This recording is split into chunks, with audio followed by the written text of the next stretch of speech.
Did you know I'm live streaming these days? That's right. Twice a week, Sundays and Wednesdays, I've decided to do live streams roughly 7 o'clock in the evening, my time. So I don't know if that works for everybody, but it's what works for me. Come and check those out, because if you do, we can just have a good time. It's an Ask Me Anything. You ask me questions about firearms, cars, tech, the world in general, my opinions on things. I try not to get too political because that's just dangerous. I just don't like getting into that stuff. However, it's a good place for people to come and hang out. The last few streams, we've had like 20, 30 people, and you can all interact with each other and interact with me. So do that. Come over there. If you were there for the last one, you would have heard people asking me if I'd seen the 2311 yet. And I said I had. I went over to my buddies at Middletown, and they had both the 4.25 and the 5-inch barrel. Wasn't impressed. The trigger didn't feel right. Now that I've gotten my hands on another one, we're going to discuss that. This one came from Liberty Arms.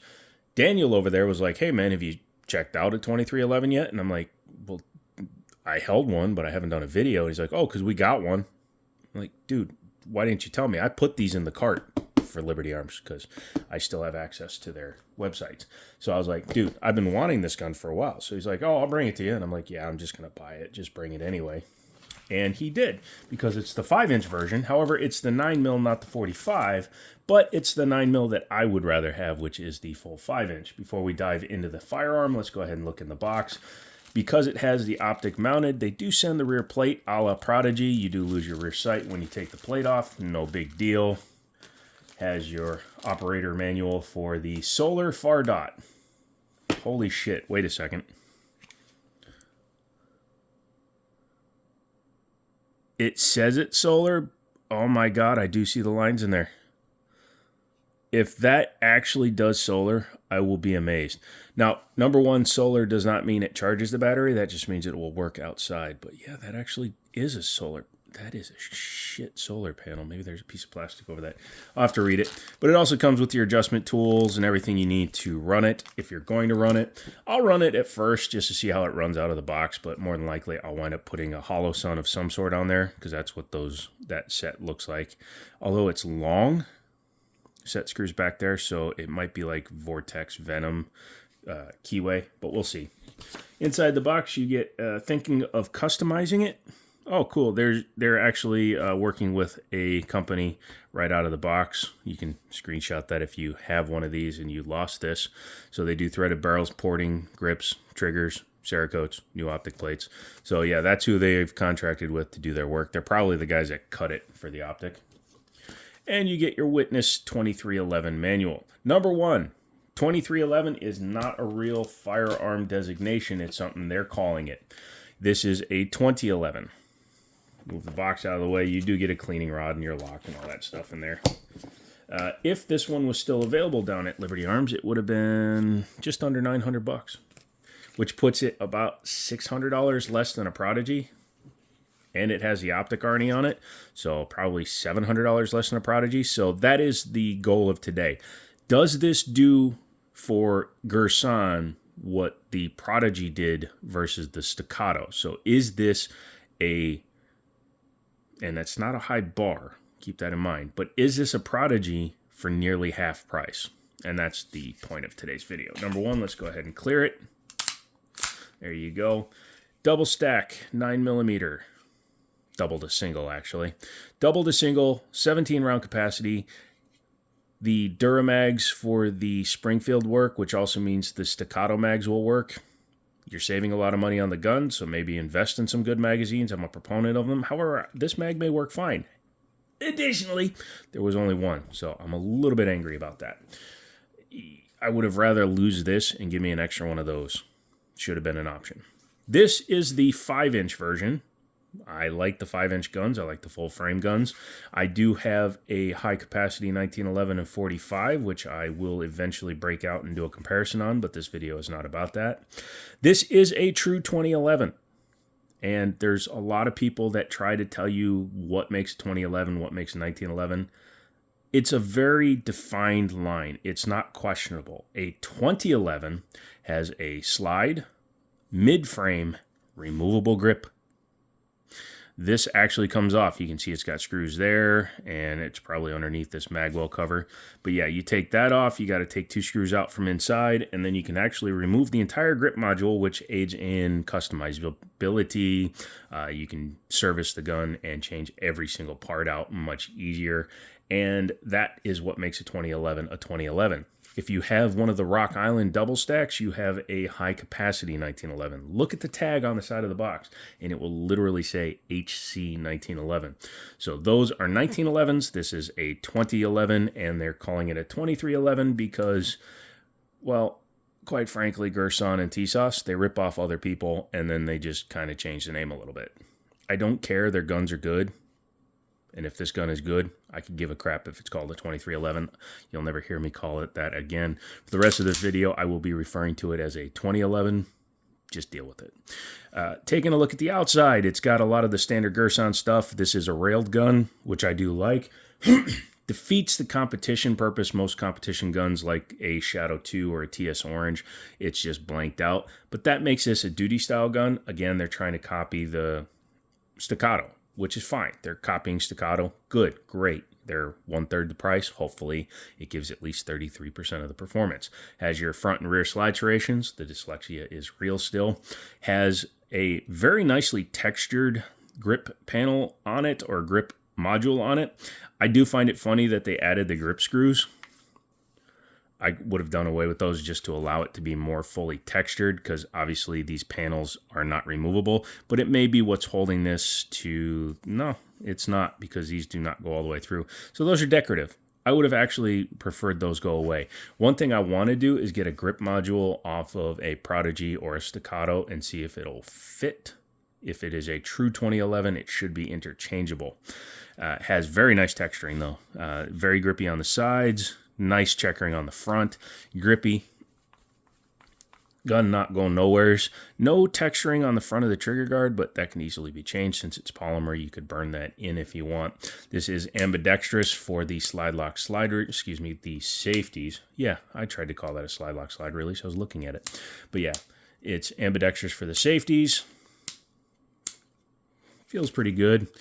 Some of them, like the Rock Islands, they come back way too far and they're way too sharp. These are rounded off, so they actually feel pretty nice on the hand. Has a standard 1911 slide lock slide release, which I'm not a fan of. My Para-Ordnance custom build has an extended slide lock slide release that's super easy to hit. One thing that you can find as a problem, especially with the double stack, I'm 6'4", and I'm not able to reach my slide lock. Is that as big a deal? Nope, because, you know, what do they tell you? They're like, oh, well, if you have a handgun and you run her dry and you go to put in a new mag, that's a snap cap, by the way, you should get some of those. That instead of using your slide lock, you should actually insert the mag and run the slide. Okay, that's fine. That actually was pretty smooth. I liked how easily that loaded. But yeah, not bad. It is a bushing system, not a bushingless. Although, if you look, the barrel is actually reverse set or inset from the edge of the barrel, or the bushing, which is kind of cool. However, it does not prevent the gun from being pushed out of battery. So if you do push it into somebody, you are going to go out of battery. Has a full-length guide rod. You can usually tell if the plunger is open on the end, plus this one has the guide rod perfectly visible. It does eliminate the ability to do that style press jack, but nobody cares because nobody's done that since, what was it, Heat with, what's his name? I almost called him Dustin Hoffman, but you know who I'm talking about. That guy. The far dot. I already made fun of it in shorts and all that stuff. People that have owned this red dot say that it does work. However, it's fragile. The manual says don't put it on the 45 or the 10, which means that it could be a problem moving forward. But again, it's direct mounted, and with those 2 screw holes, is it direct mounted though? I kind of want to pull it off. I'm looking at it from underneath. I mean, you can see the battery, so there's obviously no plate under that part of it. But yeah, those appear to be like hollow sunset screws. that distance. So if that's true, then a 407, 507, something like that would be a much better choice. I also would have preferred if they had completely flat topped it all the way back, you know, cut this all the way back and then made it so the plate can come all the way back. That would give you more mounting options and better optics choices as well. Single white dot front sight. I don't know how I feel about that. It's high enough that you can co-witness, and if you look at the back of the rear sight, it's got a different color dot setup. We'll have to see how it is out of the box when I take it to the range. I can tell you that it appears to be pretty much dead on from the factory, at least from pointing it at a light switch. We'll have to see what happens. Again, that optic will definitely be getting changed if I like the gun. It's a very light gun in comparison to a standard 1911. It probably weighs 33 ounces versus 40 ounces. My double stack 45 weighs at 42.5 ounces. So it's much lighter, mainly due to the polymer frame down here. One thing I did point out in a shorts video is this is kind of funny. They went with this over-exaggerated magwell, but it already has a magwell. You can see right there. It's got a flared magwell already on the gun, but then they added an external magwell as well. That will be coming off of this firearm for sure, because that magwell will actually work on my para ordnance, and I've been looking for one for that. But yeah, magazine is very nice. It drops no problem when you don't insert it all the way. But yeah, drop free. The mag release, again, it's just a standard size one. I would have liked to see a competition style one. The Duramag mags work. I was watching Graham Bates, and he was doing a review of it, and he confirmed that they worked. So cool, great, awesome. The magwell has these cuts on it, and the mag base plate has the corresponding cut, so you can strip the mag should you have a malfunction. And depending on the manufacturer of the firearm, you may wind up grabbing those. Girsan actually has been pretty solid recently, so we'll have to wait and see what happens there. I am interested. I'm going to be checking out that company that was in the box for the threaded barrel, because a threaded barrel on this gun would be pretty fun, I think. The pick rail is 1913 style. It is a 3-slot, technically 4-slot, so you can mount your lights, lasers, bazookas, small children, or O-lights and make people scream. Yeah, squared off trigger guard in the front. However, it's rounded off internally, so it feels like a standard trigger guard. I would have actually just kind of done that. And again, depending on how I feel, I may buy another grip module and actually square that off.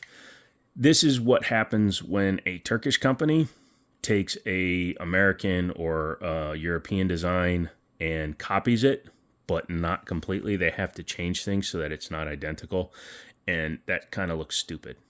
I would have rather them just rounded it off or just squared it off. I guess I understand why they didn't, because of that screw up there, but there's no screw here, so there's no reason not to square that off. Yeah. That's one thing. No undercut, even though it's a polymer frame. I would have built in a larger undercut. However, it is a large frame, so it doesn't really need one. You can see how easily my fingers fit onto the frame. Again, 6'4", so I'm a little bit bigger. Feels like a polymer backstrap. There's a lot of polymer on this gun, but the backstrap is polymer. This is a separate piece from this. You're going to find that on 2311s, 2011s, 3011s, like those crazy ones that are supposedly coming that take SIG mags, because this actually keeps the base of the safety in place, and it also holds the sear in place. If I ever take one apart on camera, you'll see it, but this piece is actually integral to the function of the firearm. Has an extended memory notch on the beaver tail. The beaver tail is also polymer. It's a lot of polymer. I don't know how I feel about a polymer beaver tail. I'm hoping that's just polymer coated. I'll have to take it off and find out. Skeletonized hammer, at least that is aluminum or billet. Plastic trigger, a la the Emissary. Again, not a great one to copy. It's very short, so with the depress, you can see how short the take-up is. However, it's non-adjustable and it's curved. I would have rather had a flat face trigger. The good news is, if it's true 2011, you can change all that stuff out, so that will be down the line. The safeties are definitive, easy to sweep on and off. And let's see the trigger. So, clear, drop the mag, and the pull is very short to the break, and then it's a little heavy. Again, the adjustability just isn't there, but it's a definite wall that just wants to stop it. You can actually see, you see the lines on my finger? That's how much pressure it takes to pull the trigger on this gun. That's more pressure than a 1911 should have. It's probably a 6-pound trigger. Yeah. The reset is nice and short, forced right out. So yeah, you can see, look at that. The texturing from the trigger is actually embedded in my finger from pulling it and holding it. That ain't good. But it's adjustable either by changing out the spring or not the spring, but changing out the trigger and the bow, or just putting in a better one. 10.8 Performance Labs makes a great upgrade for the Prodigy that theoretically should drop right into this gun. So what do you say we take her apart? One more time. Go ahead and close her up. I like to engage the safeties so that it locks the slide in place so that you can go ahead and move your bushing without pushing the slide back. You don't need a tool for most Girsans. This one is no different. You just need a little bit of patience. Woo, that almost went flying. This is super greasy, so I'm going to put this bag that's full of guns down. Spider kill by spiders. Take out the guide rod and the bushing. Slide that over. Drop the safeties. Take it back to your takedown notch, which is in the standard position. There you go. Now, you don't have to worry about the idiot mark on this gun because it's got a plastic frame, but you do need to worry about it in regards to the other side. It's a little tight, so I'm just going to use a ballpoint pen to push it out. Take that off. Then you can just come forward, upside down, and take it apart. As you can see, it's a Series 70, not a Series 80. My Para is actually Series 80, which I don't really care for, but I'm okay with it for now. I've actually run Series 70's tops on the Series 80. It doesn't really matter. Anywho, so take your guide rod, pull her out, take your front bushing out, and then you can go ahead and take your barrel out. So as you can see, it's a little greasy from shipping. That does happen. Look how professional he is using a bag. But it's a standard 1911 swinging link. There's some powder in there from the test fire. Yep. And there's your locking lugs. I'm not a fan of black barrels. The coating never lasts. Except for on Glocks. I'll give credit to Glocks. A lot of their Glocks will last for tens of thousands around. I just try to put it in like a Glock. But yeah, taking a look inside, it's just your standard 1911. Which means all the 1911 upgrades will work if I keep this for a while, which I should. I'll probably wind up doing the Wilson Combat Bulletproof series. So beaver tail, backstrap, firing pin, and the extractor will all get changed out for Wilson Combat stuff. Taking a look at the frame. Like I said, this is the actual 2311, 2011, all that good stuff. So looking inside of it, I'm just looking at how the bar and the bows and everything go through here. So, yeah. So some of them, the screw goes down from the top. That's not the case. It looks like it pinches onto a piece of metal down here. But this piece, oh, wow, that's actually polymer too. So they went full polymer. Hopefully that's an insert. Actually, I'm now getting angry, so.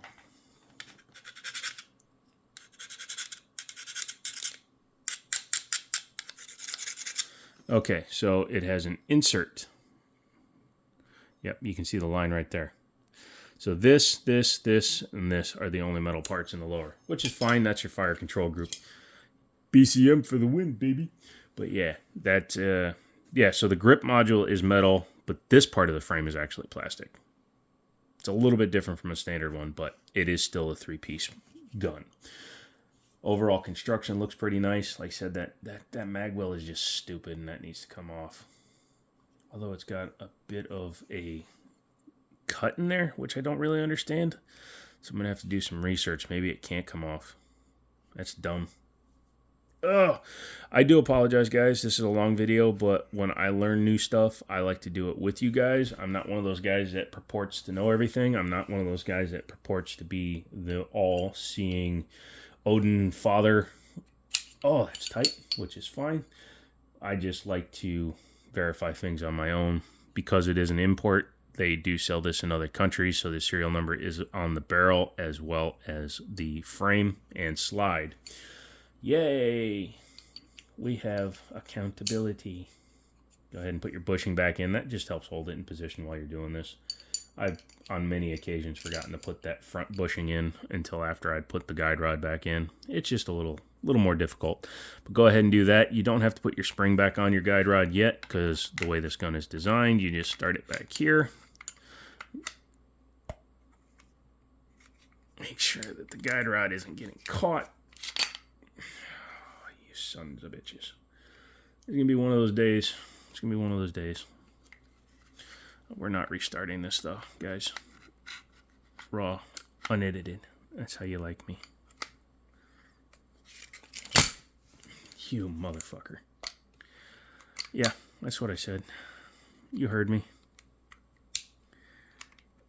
What I don't like is that apparently the guide rod is getting stuck in a weird position. But let's see what happens. Number one, you got to make sure the barrel is in the right spot. So I like to just set the slide lock slide release in there. Pull up, pull way up to clear the frame. Set down early so that you don't spin up on top of the slide, and insert. There you go. Really? There we go. The tolerances are very tight on the gun. Maybe because of the polymer construction, maybe because it's a brand new gun, maybe just because maybe Girsan decided to do it that way. Either way, it's a little annoying because a couple of things that should be easy aren't, and some things that shouldn't be are. So, go ahead and put your bushing back in place. Also note that bushing is extra thick compared to a normal one. That's how they're actually embedding the barrel down there, by going with an extra thick barrel. Question whether or not that needs to be that thick. But yeah, functionality is there. So it takes down like a normal 1911. Just don't be a dumbass when you put it back together. So what do I think of the 2311? It has potential. It's half the price of a Prodigy, basically. And hopefully it delivers more than 50% of the reliability and the accuracy. And we'll just have to take it to the range and shoot it, which I will be doing after Christmas. So yes, because as I said, I'm buying this one because why wouldn't I? I've been waiting for it for 7 months since it was announced at SHOT Show, and for that kind of money, it's well worth it. If you like this video, make sure to give it a thumbs up. If you like the rawness of my videos, make sure to put that in the comments. Put raw dog. That way we know you made it to a 23-minute mark in the video. And just come back for another one. Again, I'm doing live streaming stuff, so come back for that. But also, mystery gun grab bag. I had him bring me some stuff. So it looks like a Kel-Tec and a Ruger LCR X. Man, that thing is so light. So yeah, come back for those ones. I'm going to do some research before I do the videos, and then we'll have some fun with those. So come back for that. Leave me a comment, and as always, I'll talk to you later.